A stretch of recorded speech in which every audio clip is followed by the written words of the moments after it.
Hello, friend. Welcome to this Insight Timer Live Masterclass with my friend Saqib Rizvi. I had Saqib come to my weekly mastermind group to give his wisdom on how to optimize your Insight Timer Live events. And I am taking you behind the scenes and showing you that session. Saqib has been going live on Insight Timer since the very beginning, and he still somehow goes live 4 times a week. I don't know how he does it, but you will learn in this video. Saqib is one of the most popular teachers on Insight Timer, and the way that he's built that following is through his consistency in going live. So I can't wait to take you behind the scenes into our mastermind to show you his wisdom. Enjoy. You started going live when I think one of the first teachers back when we started it in 2020, right? So maybe just speaking to what did you see how that was back then, and what in your mind or eyes have changed over 4+ years now of that feature being live? Yeah, first of all, thank you, Lou, for inviting me. I think this is a pleasure, and I love interacting in masterminds. And yeah, I think only have met John, but I think rest of you I'm meeting for the first time. So, hi. And yeah, your question. It's the initially I feel the format is pretty much the same.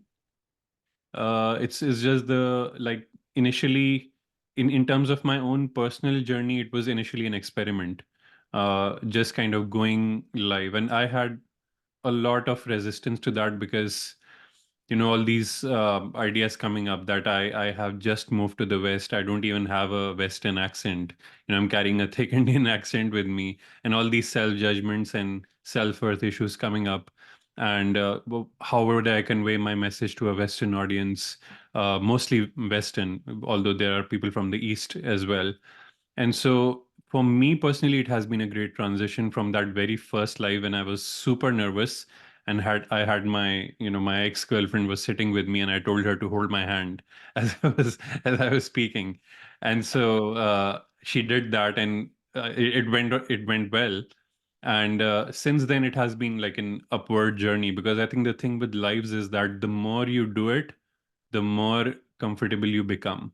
So initially, we usually have this resistance, and it's just if you can take that step, one first step, as Lao Tzu said that a journey of 1,000 miles begins with one single step. I think there's a lot of power in that statement that you have to just take that one step, and as you take that one step, the it's always mostly a upward graph, especially when it comes to live, because you become more and more comfortable with it. But the format I feel has remained pretty much the same on Inside Timer. What have you noticed with engagements or revenue that you're making through lives? So engagement has gone down, and the reason is not that there is some problem with that. The only reason is that I think we have a lot of teachers now on Insight Timer, and that's wonderful. And especially during the pandemic, we saw this huge influx of teachers. And I think it's fair that the audience is divided to all those teachers who are live simultaneously. I think every time you hop onto Insight Timer, there are at least 5 to 10 people who are live simultaneously. So in that way, engagement has gone down, but I think that's not a big problem. Revenue for me, lives have never been like a revenue source. It will like a major revenue source at least. It is small. That's personally, I don't look forward to that in a live, but in a live has a lot of other benefits when it comes to teaching. One definitely is that you can drive your students or drive the participants to your courses on Insight Timer. The other is that it also creates a personal engagement. So you might remember that we used to do one-on-one sessions on Insight Timer and workshops and all those things. Insight Timer has shut that down, but still a benefit of live is that people are able to see you like kind of not in person, but kind of see you live and engage with you. Although you are just using your mobile, but still it kind of feels like a one-on-one engagement for someone who is watching a live session. So it's more a more profound connect than just, uploading or listening to someone's meditation. And so a lot of that has converted to people doing one-on-one sessions with me, the live sessions. And as you said, it also increases the engagement because when people see you live, they also want to follow you. Versus when someone does your meditation, because when someone is just listening to your meditation, you are not there as a person for them, you are just a voice. But when you are doing a live session, you are there as a person. They feel you, they see you, they can relate to you, and the chances of they following your work will be much higher than just listening to your meditation. think the thing that astounds me about you is that you can go live 3 to 4. Are you going 4 times a week right now? Yeah. On this the most diverse topics. And I think, we've had this conversation before. Wish I had your live events, your upcoming live events, so I can read them out. But I think you do something that's really unique because the way that you explain lives is it generates energy for you. And when I think of a live, it's more of like it's to me it's more like a class, and not that it could be energizing, but there's some preparation, it can feel really exhausting. Mm. Like sometimes it does generate a certain kind of energy, but it's a little different. It's a little different for me. So just speak to how is your lives generating energy, and how can someone think about doing lives? Because if they do, right, if you do one live a week, great. But if you're doing 4 lives a week, that's, three other more chances that people are finding you and you're growing faster. Not that we're trying to grow super, super fast, but you guys get what I'm saying. If it's fun and energizing for you, then it's like, yeah, easy to jump on and do it. So how do you have the bandwidth 3 or 4 times a week to talk about, Carl Jung and the unconscious mind and shadow work and Egyptian mysteries and whatnot? Like how do you do all that? Yeah, that's a good question. And actually, I had not thought about it, till someone asked me this question.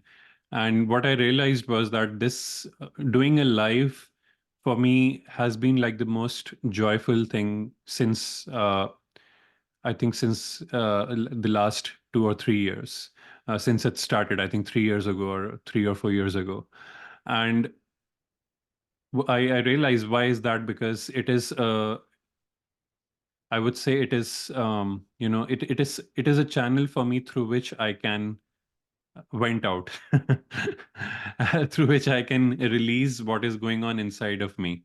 So what used to happen was that I would wake up in the morning and I have, and this is what usually happens when I wake up in the morning, I have this download of wisdoms coming from somewhere. I call it the hypnopompic state, kind of that state between waking up and sleeping, um, which is also like a state in which a lot of people have tapped into their creativity. And, Einstein used to tap into that, Tesla used to tap into that to get creativity. And I think that was something that has been very natural for me. So I would listen to these voices when I would wake up in the morning and like all this wisdom download coming. And I was like, what do I do with this? And when I initially I would like share it with my girlfriend. I would wake her up in the morning, early morning, and tell her, you have to listen to me, this insight is coming to me, wake up, we have to talk about this. But you can't get that all the time. So when Insight Timer Live started, I thought this is a great opportunity because I can really, and this is just, I was thinking unconsciously. This is not something which I consciously decided, but it just started. The Insight Timer Live started, and it became kind of a channel for me to release what was going on inside of me. So I feel, to answer your question, that when it is the most natural, when it is flowing, then it is easy to do. Otherwise, it becomes a task. Otherwise, going live can be difficult. But when you are just like sharing what's coming to you in the moment, and you're just going with the flow, I think it becomes joy. Becomes, yeah, very joyful then.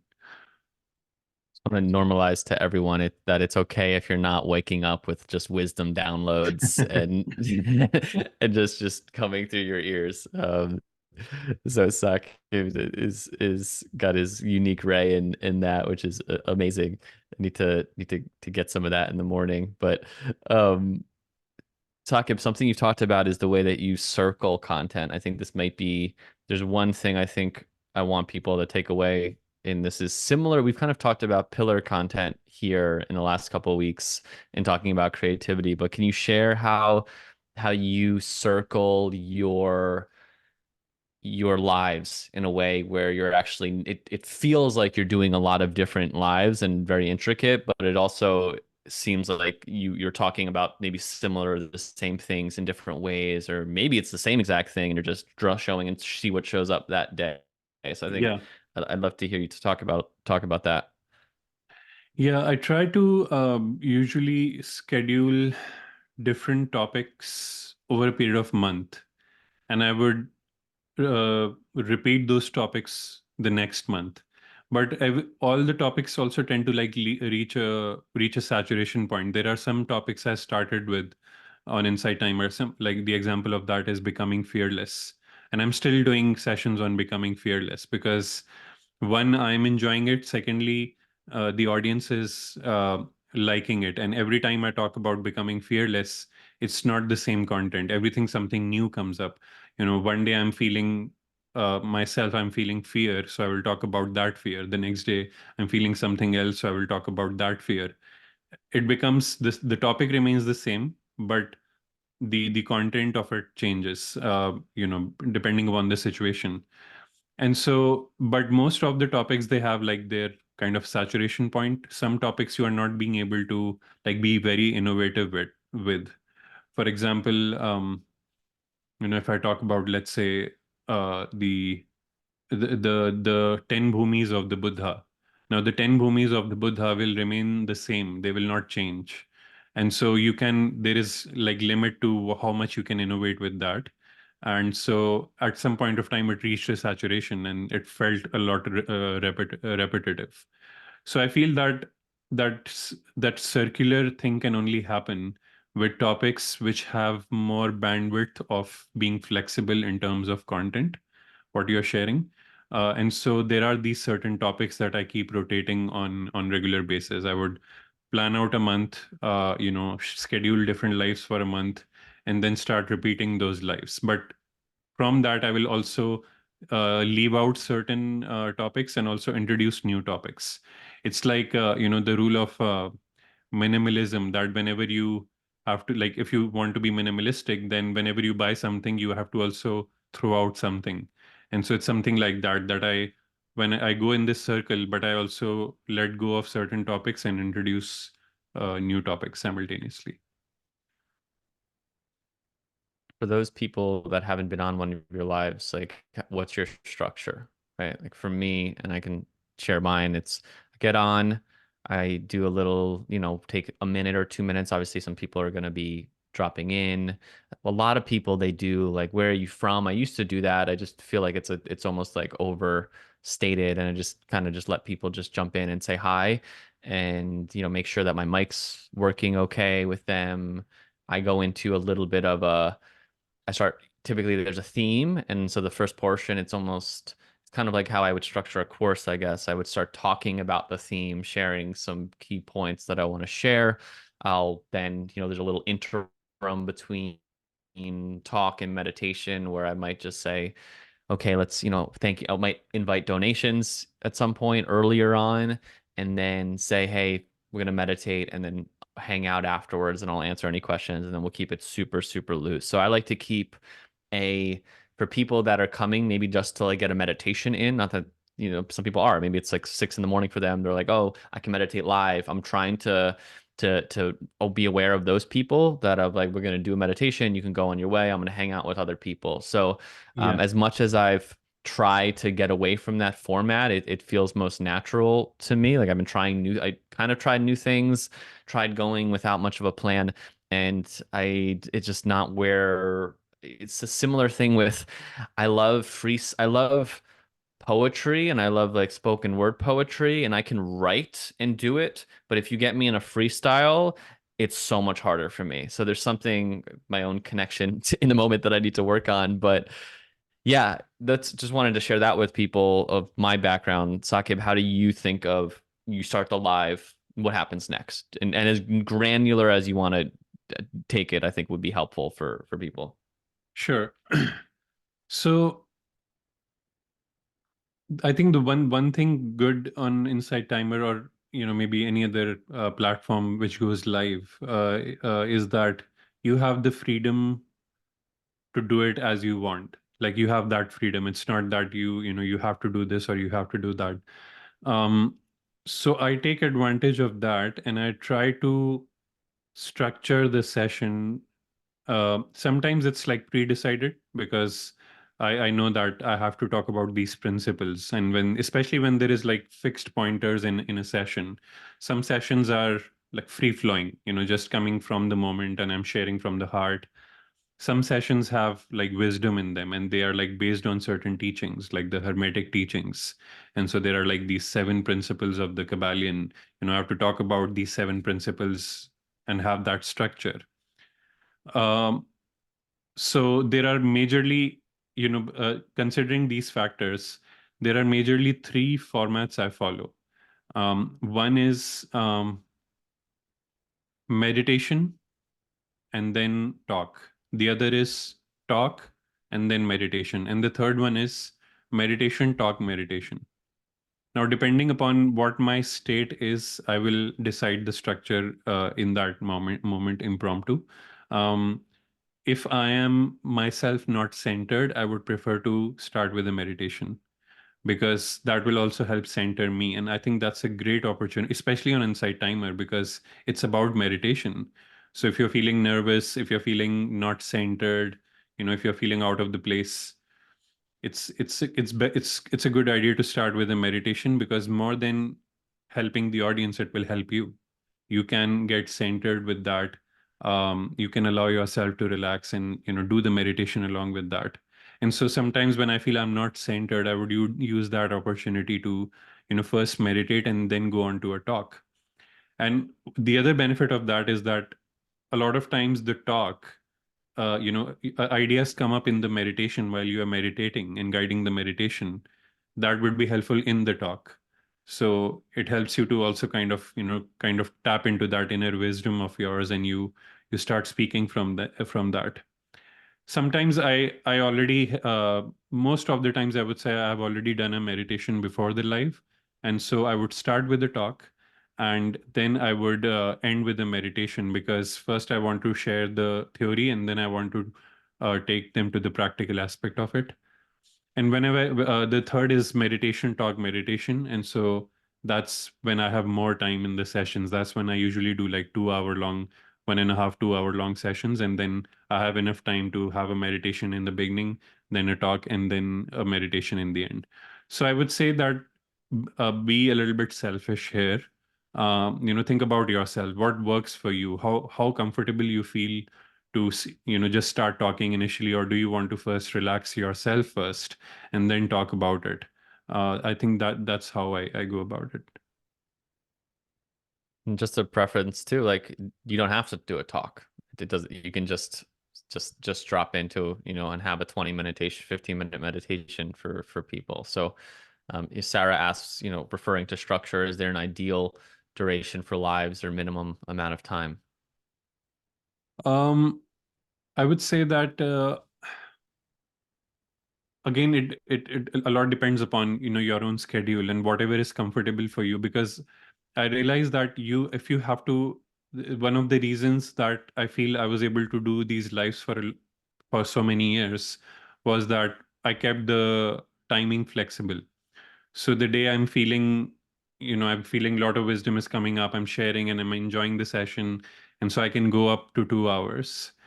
The day I feel that no, maybe I want to do something else, maybe I'm not feeling that flow, I can limit it to an hour or maybe even less than that.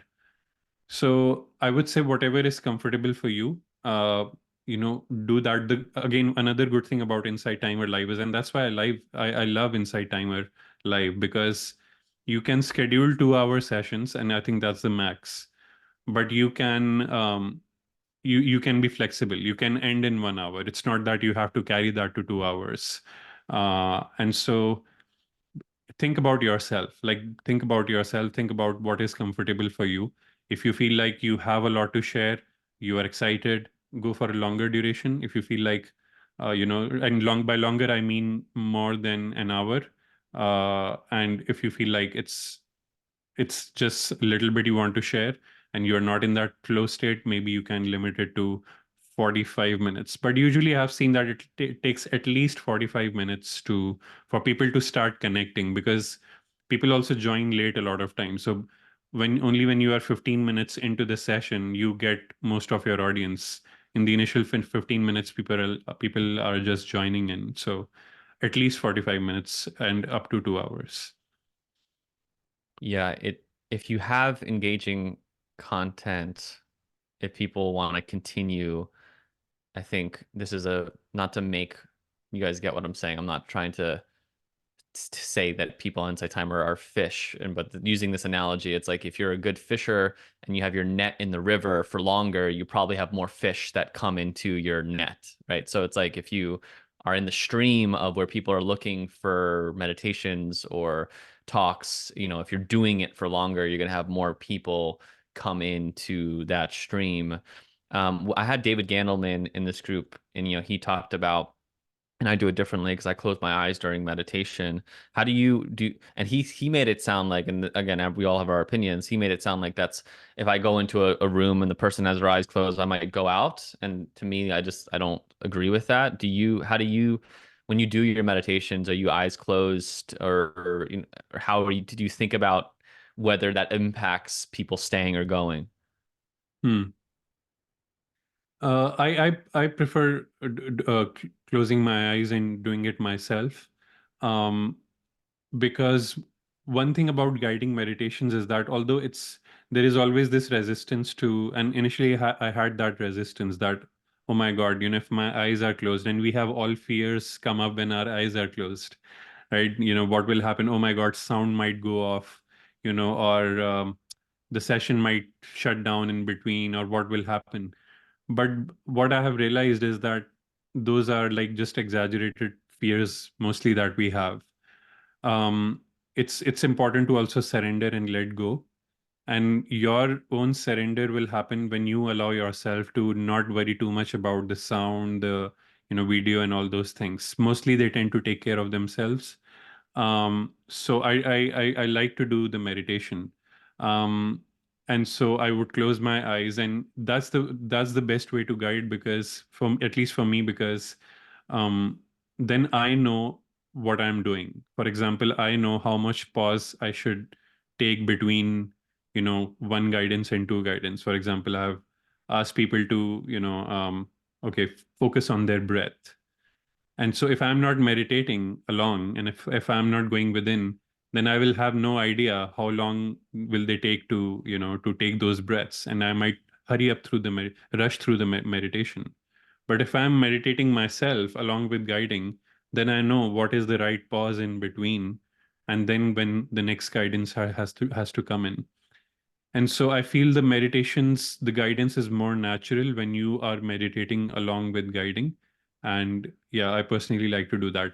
Sometimes it has happened, and it has been only a few times that I started the guidance. I closed my eyes. After half an hour, I opened my eyes, and people were saying that we can't hear you, and the we can't see you, and but that too is just like once or twice. I think that happened a few times in 4 years, and that's okay too. Like, people understand. Sometimes people would just like not listen to your guidance and start doing their own meditation. So yeah, I prefer guiding while Yeah, meditating yeah, while guiding. Yeah.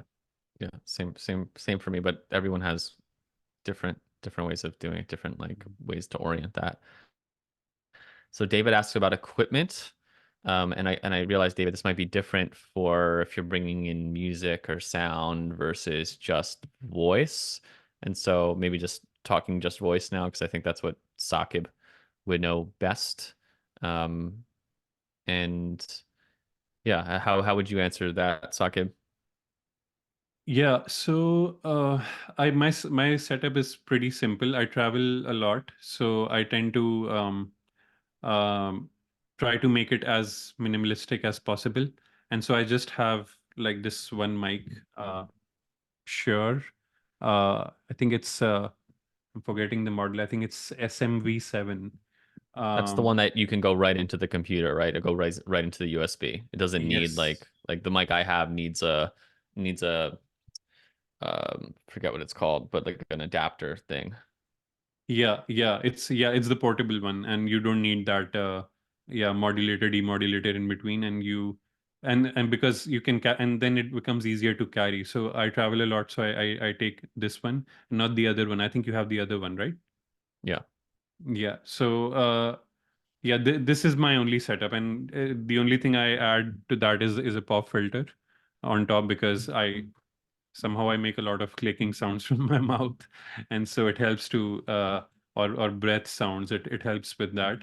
Um, yeah. Apart from that, this is the only equipment I would say, and apart from that, yeah, it's just um, the rest thing is done by Insight Timer, so it's pretty simple for me. Yeah. Cool. Any other questions from Ale? Yes. So you say that you share the downloads that you get. So do you have like some bullet points? Because my worry when I think about doing that is that I might lose track of time first, and also I probably would start talking about many things and not necessarily the topic of the live. So how do you make sure that you stay aligned with the topic? Yeah, that's a good question. So I would say it is for me, what I've realized is that it is at least on Insight Timer, it is okay to get to be a little bit off topic, like go a little bit off topic. Um, Usually when that download is happening and you're channeling, usually we tend to stay on the topic, but sometimes there is some extra information. But it usually turns out that extra information which didn't seem necessary was actually related to what you're talking about. So people, especially, and especially this field of meditation, spirituality, and mindfulness, it's very flexible. Like you can, it's not that, it's not like you are talking about something very technical, or you're not talking about how to, for example, how to balance your account sheets, that will require you to be on topic. But when it comes to like topics in spirituality and meditation in these areas, you can go off topic. It's broad, so whatever you share is valuable to the audience, and the audience is very forgiving when it comes to that, and in fact very encouraging. They also like to sometimes go off topic so that it doesn't becomes too fixed. That being said, I would say that it's a good idea to like also be self-aware while talking, because then you can check yourself that okay, I've started talking about things which might not be relevant here, so I can get back. And there are ways to get back to the topic. One really good way is audience engagement. So encourage the audience to ask questions. Uh, and whenever you look at there's this chat going on Insight Timer while you're talking. You look at the chat and you look at a question, and that question becomes kind of a kind of a guide for you to get back to the topic and start talking about it. A lot of times I don't even kind of know what to sometimes I would stop in between because the download that I want to share is gone now. Like I have shared everything, so how do I continue with this session? And so the questions become kind of what we're doing right now. Like you ask me a question and I can talk about this for a long time. And so those questions become kind of your trigger point to generate a lot of, I don't like the word content, but generate a lot of wisdom out of you. So yeah. Does that answer your question? Yes, yes, it does. Thank you. But actually, I have another question. So, Mhm. what happens behind the scenes when you prepare for a live? And I'm just wondering because I know that for me to really connect with the downloads, whenever I do my coaching Mm. sessions, I need to meditate in order to be fully grounded. So, is there anything you do before your live events that helps you with that? Yes, I do. I do a 7 point awareness practice. It's a meditation I created. It's also an insight timer, and I guide myself through those 7 points of awareness. First one is like the external world, then the body, then your emotions, like checking in with your emotions, then your thoughts, and then eventually becoming aware of the awareness itself. So, and also the breath. And so this process kind of helps for me to like go within and tap into that inner wisdom. Usually we are in that external state and distracted by things. So any mindfulness meditation, any meditation that will pure awareness meditation that will help you connect to your inner awareness, I think that will be really helpful. Sometimes you don't have time for that. Mm.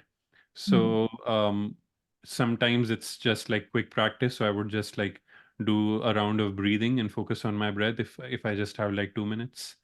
um, and even if not that, sometimes then that's why the initial meditation, starting with a meditation in a session, is also a great way for the teacher to get grounded, and not just the student. So in that case, if you find you are not centered, I would say it's best to start with a meditation so that you get grounded yourself. Mm. Okay, thank you. My pleasure. I think speaking to the topic of staying on topic or not, and this I think goes for everyone in whatever you're doing, whether it's an Insight Timer live or however you're showing up, is also if we are attuned, if we are aligned to something greater than ourselves, right? We talk about that in the mission statement, that we're actually being of service in that most authentic way. We're not always there. I can speak for myself. I'm not always the most authentic. I'd love to be in that space. And when you can access it, beautiful. And when we're accessing that point, trusting that messages, intuitions, downloads that we're getting, it's coming to us. And maybe it's actually because there's someone in the audience, someone on the live, someone that's receiving it, that it's almost like I think of the universe or God playing this kind of, sending a message through you for that person, right? So if you're really tapped in, 100% trusting that someone, even if they didn't realize why they signed on to that live, that they actually got what they needed. So like I think that's also another way to like trust, like can I surrender to let through, even if it might seem totally out of bounds from the topic. And I agree. Insight Timer is probably the loosest place to do anything in many ways. Like everything goes.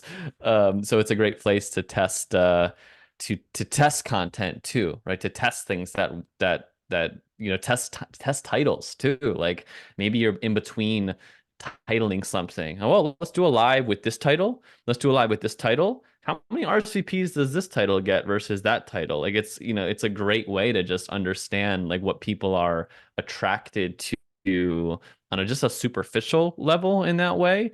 But it's important. It's important. I think titles and words and language is important. I got more questions, but John, I know you raised your hand, so and Kate has a question too. Thank you. Hi, Saqib. Thanks for being here. My Um, pleasure, John.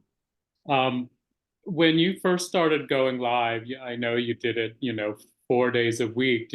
I'm feeling like I'm having this internal battle to do things like that, though I'm working through it and still doing it. But so I'm wondering, did you have an internal battle when I like that you said the freedom to do whatever you want on Inside Timer. Hmm. But I was just wondering if you had that when you started doing, your 4 days a week. And also on a second part of that question, when I'm doing that, there's been times when I've gone, like one week I was doing twice a day, and in between that, I was Hmm. creating content. And I was having a great time. I was like, wow, I'm having a ball just like kind of doing all this because I'm not having clients right now. So, let me do this on Yeah. Inside Timer. Were you creating content at that time as well? Because I'm Mm. noticing my content is trying to like get new people to come to Inside Timer. Mm. Yeah. Yeah. So I can understand what you're feeling, but in my case, I would say that I was very excited in the beginning when it started, because this was something new that Inside Timer had until now I had been posting content, before I started lives, and this was a great opportunity to connect. I think it has also over time um, become like, it's always that factor when something is new, you are very excited for it. Definitely my own excitement was very much high when I started this. Still, I am excited, but not to that extent. It's more of like, for me, it's more of the only way of connecting to a big audience as of now. Because whenever you do like workshops and these sessions, and it has like going deep with a few people has its own value, but also reaching out to a broader audience has also value. So that keeps me excited that there are at least like 200, 300 people or even 100 people listening, and when that is the case, that you are impacting lives. So you have to kind of know the reason why you are doing it. You have to ask this question, why am I doing this? Because there will come times in between when you feel, oh my God, this is too much. I can't do 4 lives. I can't do even 2 lives anymore. But asking this question to yourself again and again, why am I doing this in the first place? And what I realize that we don't realize that how much impact we are creating. Like you're just one statement in a life and literally transform someone's life. And Right. so when you know that, it makes you so passionate about what you're doing. And that created a lot of passion for me because I knew that every time I'm doing a session and these many people are listening to me, there will be at least, if not like 200, 300, at least there will be 10 people who will be transformed by this, whose lives will be taken to a great level. And so that inspiration and that creates a lot of passion. So I can see, I was in one of your sessions, and I could see that there were people commenting and said, oh, someone said, oh, this is really wonderful. And so, a lot of times because you are teaching also, you don't realize because you can't see the comments all the time, but people are actually getting impacted by what you're doing. And so that becomes the motivation. And when you have that motivation, that every time you go live, you are changing lives, then you keep doing it. Then that kind of creates that regular flow. And then actually it becomes difficult to miss. Now, for me, it's difficult to miss a live because the day I miss a live, I'm like, oh my God, I didn't make an impact today. And that's not good for me. Yeah. Thank you. Thank you. You're welcome. Kate? Hi, Saqib. Hi, Kate. Um, I was on your boundaries workshop, which was amazing on the weekend. I really Thank enjoyed you. that. You kind of answered part of my question just now, which was going to be Mhm. about almost measuring success, like what success means to you. So you partly answered it in terms of Mm. impacting people. But I just wondered, because I'm about to just start out on it, like if there's a sense of, if you could tell like when something went well and maybe when it wasn't such a good one and why, because obviously because you teach from the heart, and so it's quite hard if you're closing your eyes and meditating to then also be thinking, oh, is this going well, and how many Mm. people are here? And so I just wanted to get a sense of that from you. Yeah, that's a good question.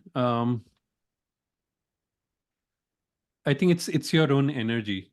Like how you perform in a live or how the live was is a lot dependent upon the state you are in that day. Usually when and that's why like doing a meditation before a live can be really, really helpful.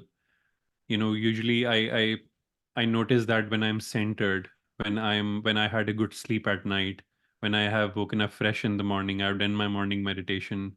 It usually becomes much easier for me to do the live. It is more impactful. I see the audience is connecting, and a lot of times, you feel it yourself. Although there are like some external factors that tell you that the live is going well, something like, people posting comments, more and more comments, a lot of hearts that you get, donations. These are kind of measuring factors of how you're performing in a life.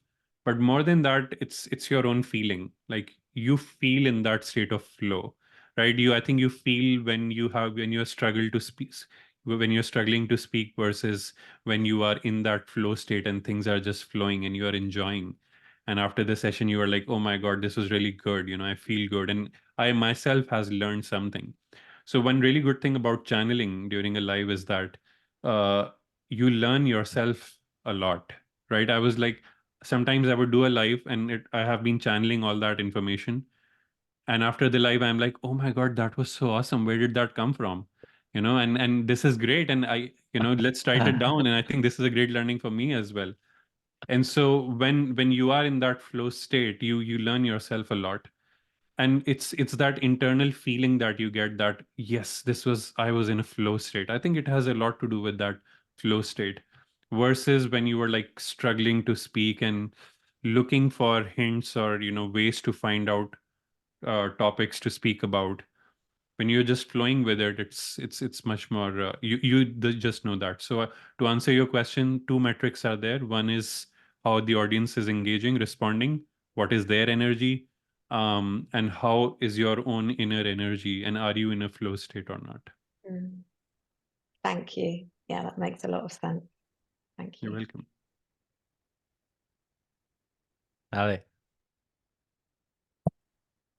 I'm just very curious about you being in this flow state because I know my mind gets on the way. In the mornings when I'm taking a shower, I can feel it. But when I am about to share it, I just lose it.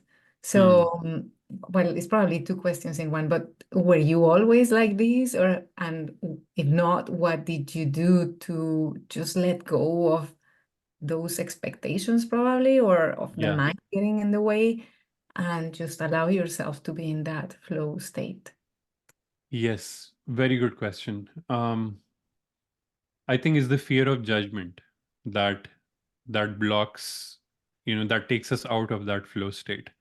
I was not always like that. I had, a lot of issues around speaking, till the point I did my MBA back in India. And during that MBA, we had to give a lot of presentations. And so initially, my presentations were pathetic. I was trying to like read. I would, the most pathetic thing I did, I still remember. I wrote down everything on the slide, and I was just reading from the slides.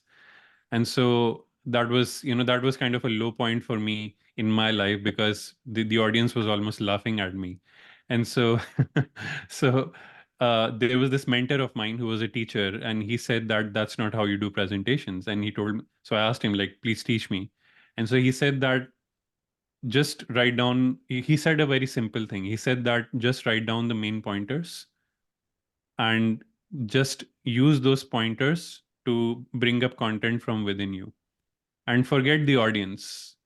Go in your own zone.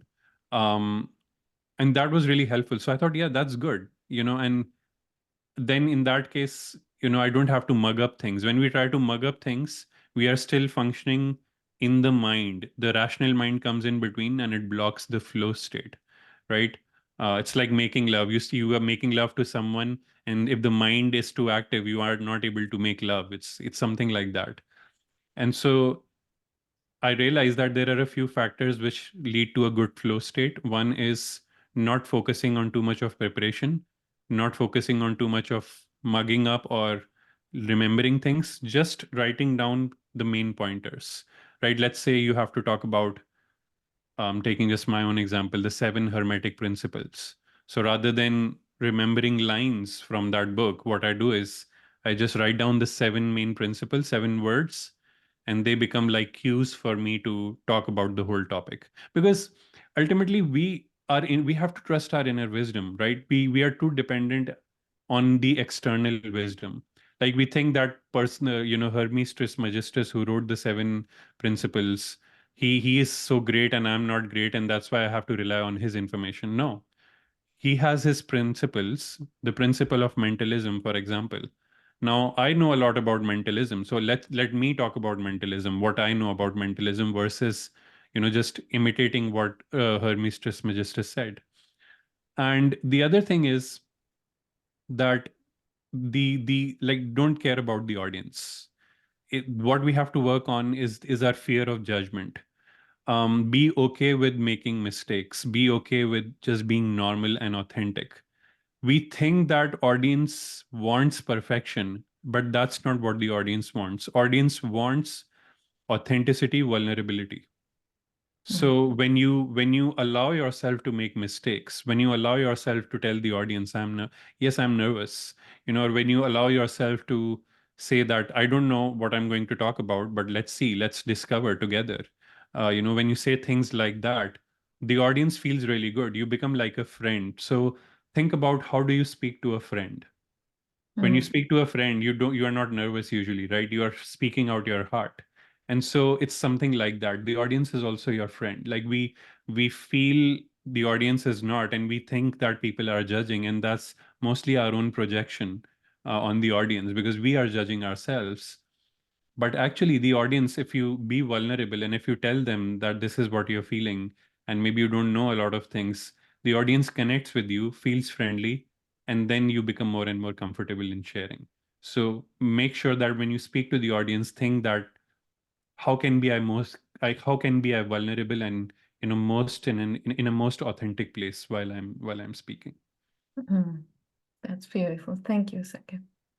Right. And just to normalize people, like I aspire to that too. I prepare and know what I'm gonna say, and that's my controlling mechanism. So I'm aspiring to that too. So if you're like, oh, I'm not doing these epic downloads, that it's okay. It's okay for now. I saw Tari first. I don't know if you lost your question.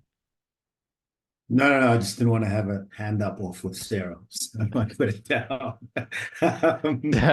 You don't want to hand up with Sarah? What she was I didn't want what to she was have in, a you're like, I'm hand out. up off with Sarah. Exactly. Who could hold their hand up for longest? No, look, hey Saqib, Hey. and thank you for your time and thank you for the stuff that you do. I mean, your course on shadow work, you talk about resonating with someone and not knowing. I mean, I can just testify that I did it and it really resonated. So thank you for that. Thank you. The question which I had was around your courses actually. How do you? I mean, I suppose maybe it's, what's not so much the process, but do you have a set structure of it, or what happens when it come, when you're creating a course? Sorry, I think your voice was cracking when you asked the question. Can you repeat that? Sorry, I was saying, when it comes to creating your course, what's your kind of structure? What's your process? Is it set, or is it really kind of, in that flow state when you're Yeah. putting it together? Yeah. Courses for me are more like they're slightly tricky than live sessions. I think my most natural flow state um, is in doing live sessions, because one thing I'm not concerned about in live sessions is the audio quality. People kind of are understanding when you're live that, okay, there will be audio issues, right? There might be a dog barking in the background, or just people walking or saying something. The problem with courses is that the audio has to be like good. Like you cannot afford background noise, and Insight Timer would like reject your course. So for me, it's very difficult to find a flow state while recording a course. So till now, I have been writing all my scripts first for recording a course. Although now I have started doing courses also just impromptu and spontaneously recording because of Lou, our mutual friend Charles, like how he did the Dao De Ching course. And like it was coming from his heart. He did not write the script for it. And yeah, I'm just inspired by that. I think that's something I'm going to try. But till now, I have been writing down the scripts and then I would record. Because for me, there is a problem. I travel a lot. And so I do a lot of Airbnbs. And what happens is when I'm recording in an Airbnb, I have to wait for the people who are living in the house to sleep first. And I recorded late in the night or early in the morning. Like those are the only two options. It's best if I record early in the morning because then I'm also in that flow state. But sometimes I record late at night, and then maybe I'm not in my best flow state. So courses are different. But what you asked about structuring a course, overall for me, a course is almost like a book. Like you put your heart out to it. I enjoy courses more than I enjoy recording single meditations because I can also share a lot of ideas in that. So, for example, shadow work, you talked about shadow work. So, shadow work, I myself usually I create a course whenever I have been through the same process. So there was a time in my life when I did shadow work. I was guided in that. I benefited immensely from that. And then I decided that now I will create a course on it because I know this works. I know it has transformed me. And that's how I started creating like the shadow work. So I laid down kind of these 10, it was a 10-day course. And I just wrote down the main topics that really helped me, and from those topics I would start writing scripts. So courses for me was more about writing. So I would write on that topic, and then I would later on record it. Does that answer your question? Yeah, no, it does. Thank you. Thank you. And Tari, I don't know if you saw it in the meditation course, but I interview Saqib for 30 minutes just talking about his course process. So Okay. definitely, I yeah, haven't definitely gotten there go. yet. Yeah. Yeah, to forget where I was like, Clearly. where did I put? I don't know if I put him in the I put an interview with him, Jessica, Charles, and Darius at the end of each section, just to see their process and courses. Thanks. Sarah and then Brian. Thanks. Sorry for the hand raising off, Tari. That's funny. It's very nice to meet you, Saqib. And Same here. I'm one of the few people here who doesn't post a lot on Insight Timer, but I come from a live entertainment background, and the way you've talked about flow state is actually, it's convincing me to at least try it. So thank you for that. And I have a two-part question for you. One is what you have found the general audience to be on Insight Timer, because I know there's people who are totally new to meditation and then people who are so deep in it that they're like not even speaking English anymore. They're just like transmuting energy. So what have you found?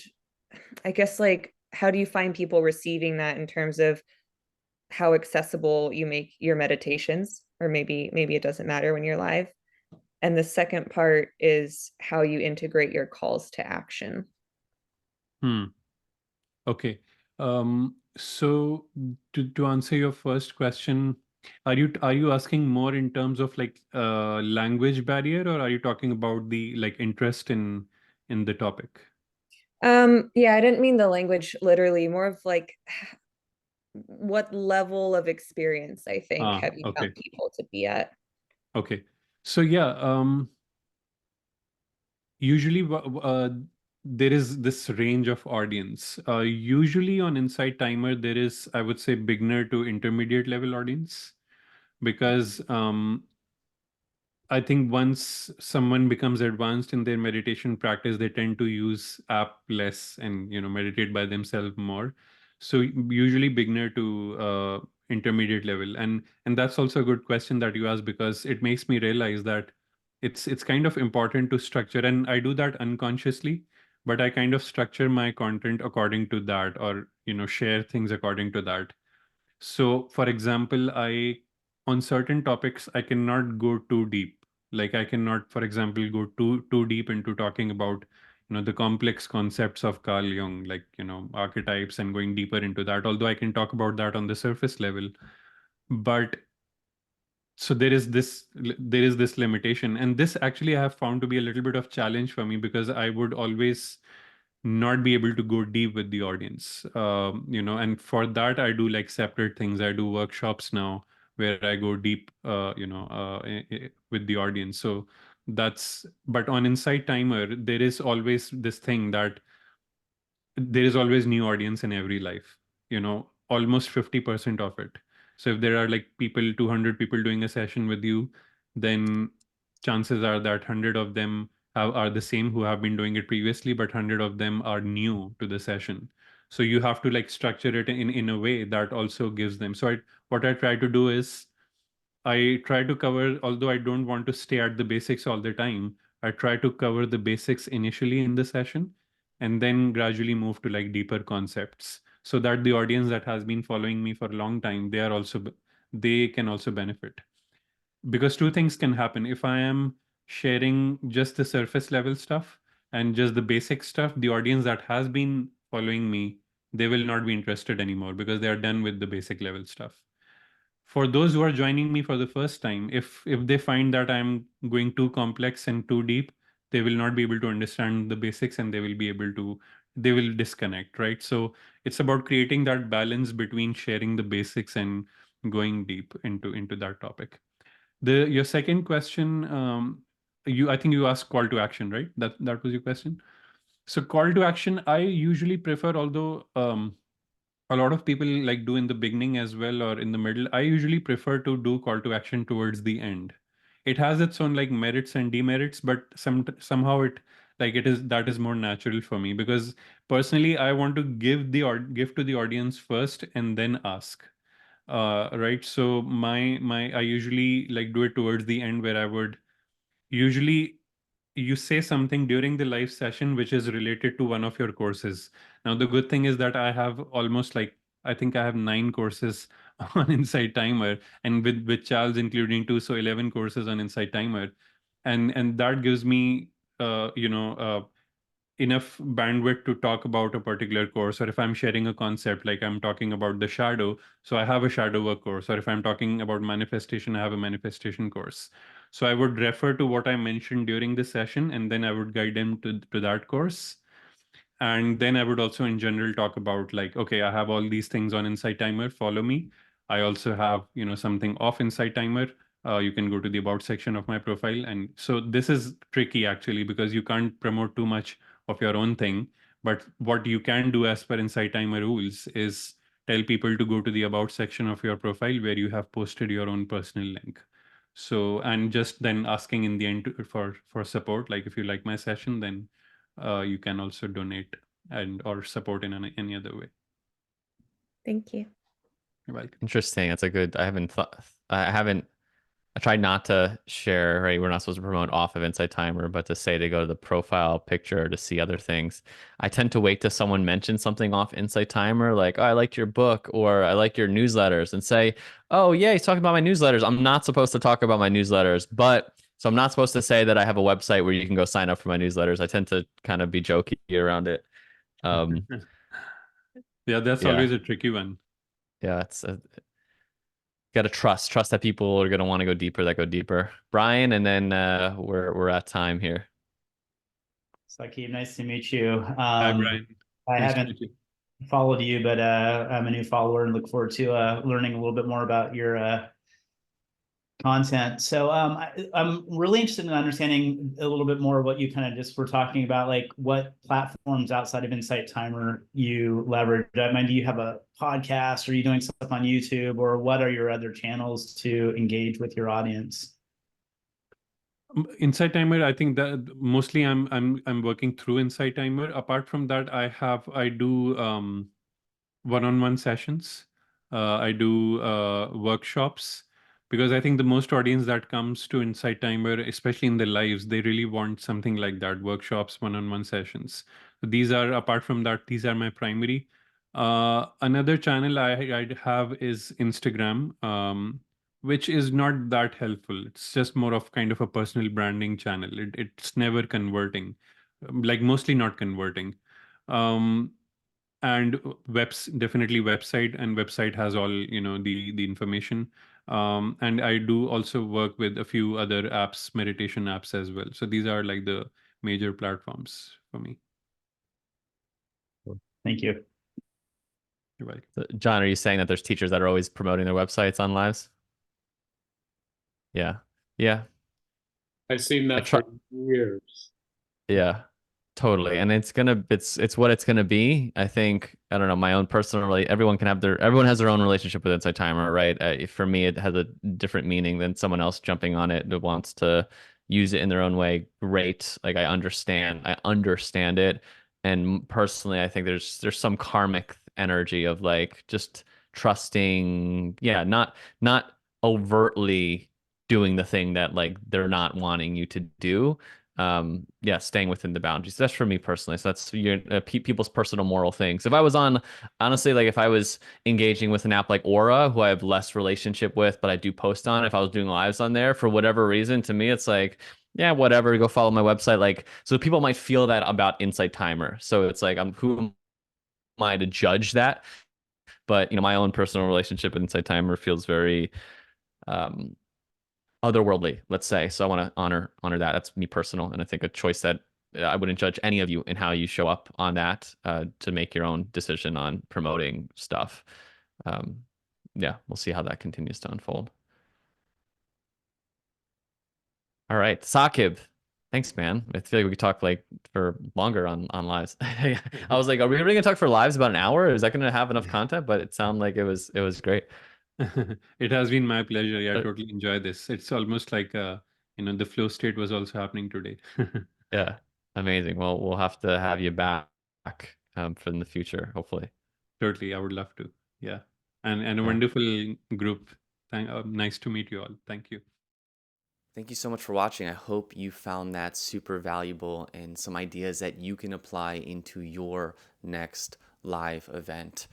Please like the video, subscribe. It helps grow this channel and you'll get notified when I have more content just like the one you just saw today. And if you're like, Lou, what is Meraki Mastermind? What did I just get a behind the scenes look at?